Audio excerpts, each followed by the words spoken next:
Mulberry పండ్లు అనేవి cancer కణాలని చంపేయటానికి బాగా ఉపయోగపడతాయని 2012 సంవత్సరంలో Vellore institute of technology Tamil Nadu వారు నిరూపించడం జరిగింది. ఈ మల్బరీ చెట్టు నుంచి వచ్చే మల్బరీ పళ్ళు మనం వాడుకోవటం వల్ల 3 రకాల ఎంజైమ్స్ ఉత్పత్తిని ఆపుతాయట. అవి కాక్స్2, NRF2, NF కప్పా బి అనే ఎంజైమ్స్ని ఆపటం వల్ల క్యాన్సర్ కణాల యొక్క అభివృద్ధికి ఇవి అవసరం.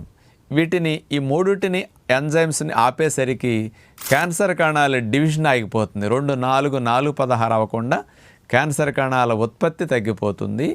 మంచి కణాలు కూడా క్యాన్సర్ కణాలుగా మారకుండా రక్షించడానికి ఈ మల్బరీ పళ్ళు కూడా బాగా ఉపయోగపడుతున్నాయట. క్యాన్సర్ ఉన్నవారు మరియు క్యాన్సర్ కణాలు రాకుండా పెరగకుండా ఉండాలనుకునేవారు కూడా వీటిని వాడుకుంటే మంచిది.